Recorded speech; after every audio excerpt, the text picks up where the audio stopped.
नीरज कुंदन से कहूंगा प्रियंका जी का स्वागत करें। प्रियंका गांधी, प्रियंका गांधी, प्रियंका गांधी, प्रियंका गांधी, प्रियंका गांधी, प्रियंका गांधी,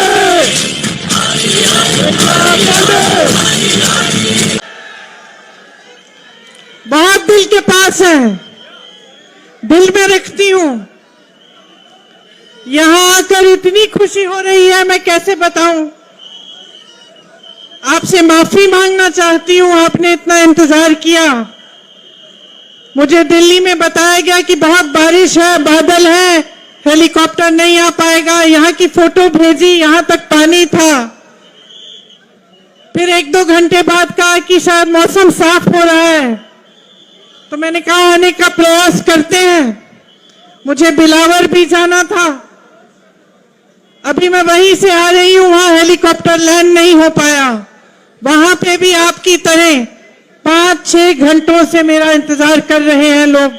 मैं उनसे भी माफी मांगना चाहती हूं और कहना चाहती हूं कि चुनाव के बाद मैं प्रयास करूंगी कि मैं एक बार बिलावर जरूर आऊं, क्योंकि आप सबने इतना इंतजार किया। तो मैं आपकी बहुत ही शुक्रगुजार हूं, खास तौर से मेरी बहनें। आपका घर पे भी काम होगा, फिर भी आप यहां बैठी हैं, इंतजार कर रही हैं। आपका बहुत बहुत धन्यवाद। देखिए, एक जुड़ाव होता है राजनीतिक, एक पारिवारिक जुड़ाव होता है, एक ऐसा जुड़ाव होता है जो अपनी जमीन से होता है, जहां अपने परिवार के पुश्तों की पैदाइश है। वो एक अलग बात होती है, वो एक लगाव होता है जो शायद लफ्जों में बताया भी नहीं जा सकता। जम्मू कश्मीर से मेरे परिवार के सदस्यों का यही जुड़ाव है, यही लगाव है। एक तरह से भाजपा के नेताओं ने जम्मू और कश्मीर को अपने राजनीतिक शतरंज का मोहरा बना दिया है। यहां के लिए नीतियां नहीं बनती, आपके लिए नीतियां नहीं बनती।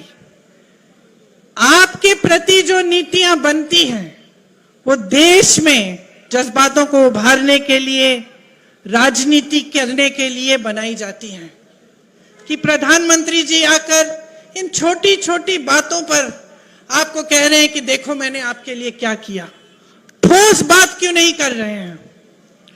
मेरे मन में ये बात आई कि जो ठोस बात है, जो जम्मू और कश्मीर की जनता के हृदय की बात है, जो उनकी समस्याएं हैं, उनकी बात क्यों नहीं हो रही है? सच्चाई पर क्यों नहीं उतर रहे हैं हमारे प्रधानमंत्री? कि जब उन्होंने आपसे राज्य का दर्जा छीना तो क्या क्या छिन गया आपसे? वो रेलवे स्टेशन की बात करने से नहीं मिलेगा आपको वापस। वो ये कहने से कि मैंने जम्मू में आईफल टावर जैसा एक ब्रिज बनाया है, वो आपको वापस नहीं मिलेगा। वो आपका हक था और उस हक के जरिए आपको बहुत कुछ मिलता था। अपने जमीन पर हक, रोजगार पर हक, छोटे कारोबारों को मजबूत बनाने का हक, जो सारा आज आपसे छिन गया है। एक एलजी है जो पूरा अपने हिसाब से, अपनी मनमानी से राज कर रहे हैं।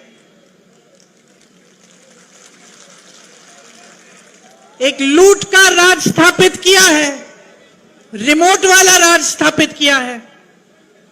आपको अपने हक नहीं मिल रहे हैं इस राज्य में। आपकी जमीनें लैंड बैंक बन रही हैं। किसके लिए?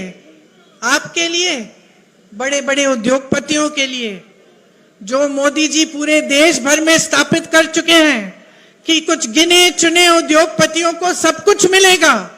वही आज जम्मू और कश्मीर में हो रहा है। यहां रिलायंस के रिटेल स्टोर खुल रहे हैं, लेकिन ये जो छोटी छोटी दुकानें हैं जो आपकी दुकानें हैं, आपके छोटे बिजनेस हैं, उनको मारा जा रहा है। पहले नोटबंदी, फिर जीएसटी, और आज बड़ी बड़े रिटेल वाले जो उद्योगपति हैं आपके बिजनेस को छीन रहे हैं, और आप कुछ कर नहीं पा रहे हैं क्योंकि आपकी अपनी सरकार नहीं है। नौकरियों का हक आपको मिलना चाहिए। यहां तमाम नौजवान खड़े हैं, मेरी बहनें मेहनत करके, परिश्रम करके बड़ा करती हूं। मैं 52 साल की हूं, मेरा बेटा 24 साल का है, मेरी बेटी 22 साल की है। क्या चाहते हैं हम अपने बच्चों के लिए? एक उज्जवल भविष्य चाहते हैं। कुछ बड़ी शान, शोहरत, पैसा, सत्ता नहीं। हम चाहते हैं कि खुश रहें, ईमानदारी से अपना काम करें और अपनी कमाई कर लें, अपने पैरों पे खड़े हो जाएं। ये आप भी चाहते हैं, इस मंच में बैठे सारे नेता भी यही चाहते हैं। तो ये हक आपसे छीना क्यों जा रहा है? आज रोजगार के मामले में जम्मू और कश्मीर इतना पीछे क्यों पड़ गया है? इतनी बेरोजगारी क्यों है? आप परवरिश करते हैं अपने बच्चों की, मेहनत करते हैं, उनको पढ़ाते हैं, लिखाते हैं। बच्चा भर्ती का पेपर देता है, पेपर लीक हो जाता है, पेपर देर भी देता है, मार्क्स भी आ जाते हैं, भर्ती नहीं होती। घोटाले पे घोटाले होते हैं। आपको घर में छोटी सी छोटी मरम्मत करनी पड़ती है, आप घबराते हो कि कैसे करेंगे। कोई बीमार पड़ता है, घबराते हो, इलाज कैसे करवाएंगे। और यहां बाहर की सारी कंपनियां आकर सब कुछ लूट रही हैं। 10 मिनरल के ब्लॉक्स हैं, 26 रेत के खनन, सारे ठेके बाहर के इनके मित्रों को दिए गए हैं। बाहर की कंपनियों को ला ला कर आपके जितने भी छोटे कारोबार हैं उनको खत्म किया जा रहा है। ये तो मैं मंच पे खड़े होकर कह रही हूं, एहसास तो आपको है। अब त्योहार का महीना आने वाला है। एक तरफ घबराहट कि त्योहार के लिए हमें अपने घर को सजाना है, मेहमान आएंगे, खाना खिलाना है, सब कुछ करना है, कैसे करेंगे, महंगाई इतनी है। और दूसरी तरफ ऐसा एहसास होता है कि पता नहीं इस साल बिक्री होगी कि नहीं, धनतेरस आएगा, दिवाली आएगी, लोग खरीदेंगे कि नहीं, क्या हमारे कारोबार चल पाएंगे कि नहीं। ये आपकी असली समस्याएं हैं। इन समस्याओं से जूझ रहे हो आप। वहां केंद्र में मोदी जी अडानी जी और अंबानी जी को बढ़ा रहे हैं, यहां आपके एलजी अपने मित्रों को आगे बढ़ा रहे हैं। क्या आज यही उम्मीद होनी चाहिए हमें अपने नेताओं से? आप सोचिए, आज भयंकर बेरोजगारी है। यहां जम्मू में 65% सरकारी पद खाली हैं। आप यहां बेरोजगार खड़े हो, नौजवान, हाथ उठाकर अगर मैं पूछूं कि किस किस को सरकारी नौकरी मिली है, आप सब बोलेंगे नहीं मिली है। अभी जो चुनाव खत्म हुआ उसमें हम पूरे देश भर में घूमे, जहां जहां गए हमने पूछा, भाई हाथ उठाओ, किस किस को रोजगार मिला है। एक हाथ नहीं उठता था। 10,000, 20,000, 50,000 की भीड़ में एक हाथ नहीं उठ रहा था। उल्टा क्या दिया जाता है आपको? नौजवानों को अग्निवीर जैसी स्कीम। ये हमारे जवान खड़े हैं, देश के लिए जीवन देने के लिए तैयार हैं। जब ये आते हैं हमारी सुरक्षा करने के लिए, जब सरहद पे खड़े होने जाते हैं तो मन में ये रखते हैं कि हम एक दिन शहीद हो सकते हैं इस धरती के लिए, और आप अग्निवीर लाते हैं कि बच्चा जाएगा, सरहद पे खड़ा होगा, सुरक्षा करेगा हमारे देश की, लेकिन शहीद हो जाएगा तो उसको कुछ नहीं मिलेगा, उसके माँ बाप को पेंशन तक नहीं मिलेगा। और इसके लिए हम सारे विपक्षी दल लड़ रहे हैं, बार बार इन मुद्दों को उठाते हैं, लेकिन इतना अहंकार है इस सरकार में, हमारे प्रधानमंत्री जी ने, कि वो जानते हुए कि ये गलत स्कीम है, जानते हुए कि ये नौजवानों के लिए ठीक नहीं है, वो पीछे नहीं हटते। वो कहते नहीं है कि ठीक है, गलती हो गई, गलत स्कीम ले आए हम, इसको सुधार देते हैं। टोल टैक्स दीजिए, आप स्मार्ट मीटर लगवाइए अपने घरों में। बताइए, 10 गुना आपके बिल आते हैं, कोई पूछता है? आप जहां भी जाएंगे आपको टैक्स, प्रॉपर्टी टैक्स लगा दी है जो पहले नहीं थी, टोल टैक्स बढ़ा दी है, जगह जगह टोल लगा दिए हैं, स्मार्ट मीटर आप तो जानते ही हैं। आपसे जो संविधान ने आपको जो सबसे बड़ा अधिकार दिया था, वोट का अधिकार, समानता का अधिकार, जो कबीर जी जैसे संतों ने, रविदास जी जैसे संतों ने जिसकी बात की थी, वो अधिकार, समानता का अधिकार कि भाई तुम में और तुम में कोई फर्क नहीं है, सब समान हो, ये अधिकार हमारे संविधान में गड़ा हुआ है। ये अधिकार छीना आपसे कि इतने सालों के लिए आप वोट तक नहीं दे पाए, तो क्या उम्मीद रख सकते हैं आप इन लोगों से? सब छीना है, सब लूटा है। मंच पर आते हैं, मैं प्रधानमंत्री के भाषण की बात कर रही थी, 45 मिनट में से 20 मिनट तो मेरे परिवार पे उन्होंने व्यर्थ किए। अब आप मुझे बताओ, अगर मैं यहां आकर 20 मिनट के लिए सिर्फ आपको यह सुनाऊं कि मोदी जी का परिवार ऐसा है, वैसा है, आपको क्या लगेगा? क्या लगेगा बहन, क्या लगेगा? यही लगेगा ना कि इस नेता को समझ में नहीं आ रहा है कि मेरी समस्या क्या है, मैं तो अपनी समस्या की बात सुनना चाहती हूं, यही लगेगा ना। और वो वही पुरानी रट लगाए हुए हैं, 10 सालों से हम सुन रहे हैं, और 10 सालों से परिवर्तन नहीं आ रहा है, 10 सालों से प्रगति नहीं आ रही है, घुटन हो रही है। खास तौर से यहां जम्मू और कश्मीर में घुटन हो रही है, भविष्य नहीं दिख रहा है आपको। तो मैं आपसे क्या कहने आई हूं, पहचानिए, सच्चाई को पहचानिए। इंदिरा जी की बात की, उनकी लगाव की बात की, एक सच्चाई थी उसमें, एक गहराई थी, वो हम आज तक अपने दिल में रखते हैं। ये हमारी धरती है और आपकी धरती है। आप वहां बैठे हो, नेता मंच पे बैठे हैं, आप अलग नहीं हो नेताओं से। ये अलगपन दूर करना पड़ेगा हमें। आपको समझना पड़ेगा कि ये नेता आपने बनाए हैं। आपको समझना पड़ेगा कि नेता आए आपके सामने, आपकी समस्याओं के बारे में बात करे, तब तक आप वोट मत दो उसे, चाहे कोई भी हो। ये लड़का नीरज मैं इसे अच्छी तरह जानती हूं, संघर्षशील है, ईमानदार है, और सबसे बड़ी बात पता है क्या है? हिम्मत है इसमें, लड़ने की हिम्मत है। जब जब मैंने दिल्ली बुलाया कि आ जाओ धरना प्रदर्शन है, एकदम आया और पीछे नहीं हटा। पुलिस ने लाठी मारी, तंग किया, ढकेला, मारा, पीटा, फिर भी पीछे नहीं हटा।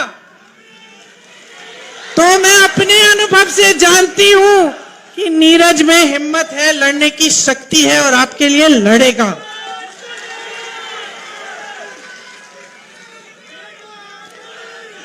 यहां की जो आपकी परंपरा है, महाराजा हरि सिंह जी की जो परंपरा थी, उन्होंने क्या किया? स्वास्थ्य की सुविधाएं देने की कोशिश की, पाठशालाएं बनाई।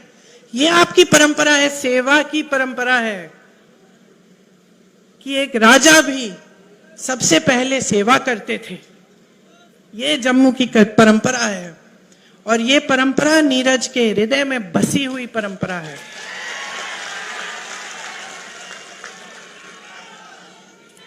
मैं आपसे कहने आई हूं कि नीरज को आगे बढ़ाओगे तो आप अपने भविष्य को मजबूत बनाओगे। नौजवान है मगर समझदार है, इसमें वो विवेक है जो हर नेता में होना चाहिए कि जनता सर्वोपरि है, मेरे से बड़ी है, ये समझते हैं। चुनाव के संदर्भ में यहां आई हूं तो मैं आपको यह भी बताना चाहती हूं कि कांग्रेस पार्टी का एक विजन है, एक नजरिया है आपके लिए, आपके भविष्य के लिए।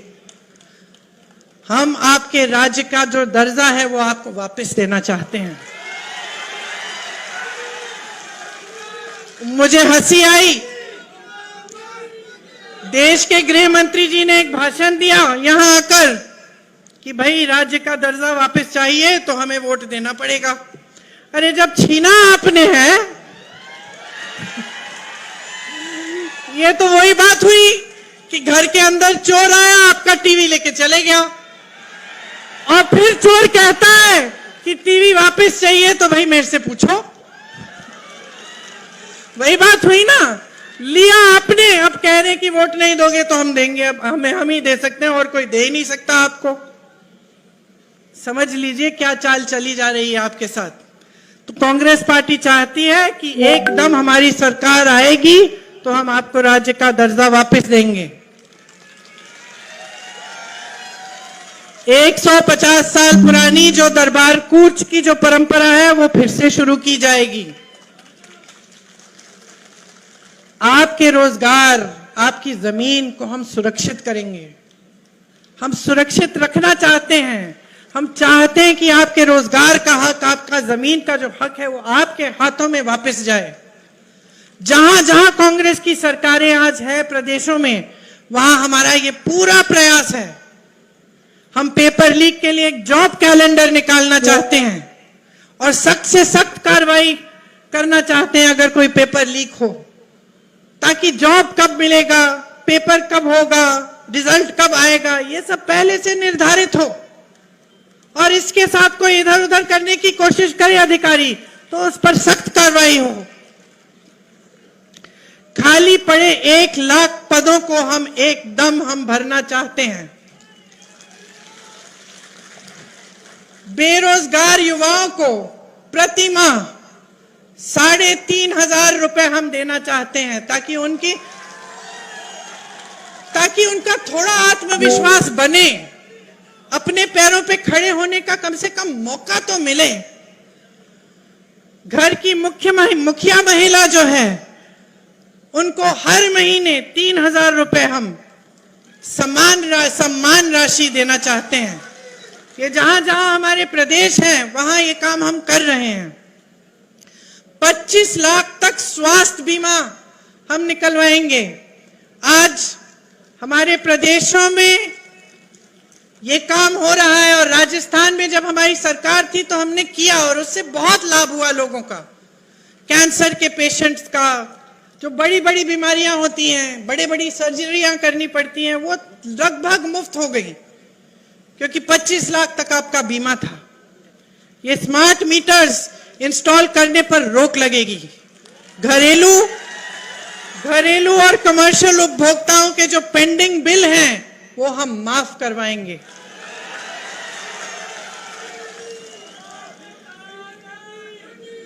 गरीब और किसानों की जो जमीन है उससे बेदखल नहीं किया जाएगा। आपको जो स्वयं सेवा समूह है उनको 5 लाख तक का ब्याज मुफ्त कर्ज पे मिलेगा। ओबीसी को संविधान के अनुसार अपना पूरा हक मिलेगा।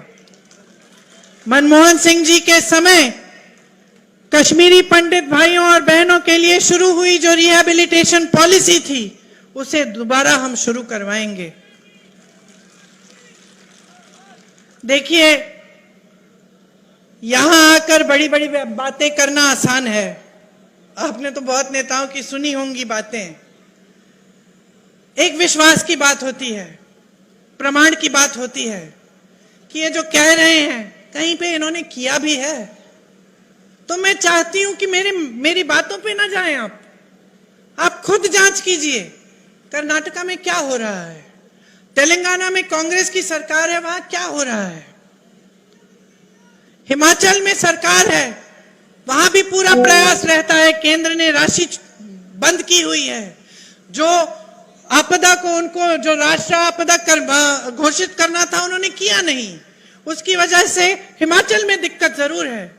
लेकिन जहां जहां हमारी सरकारें हैं वहां वहां हमारा प्रयास पूरा है कि जनता के लिए सरकार चले, कि जनता का पैसा जनता के हाथों में वापस दिया जाए, जनता का हक जनता के हाथों में हो, और यही हमारा यहाँ जम्मू और कश्मीर में प्रयास रहेगा।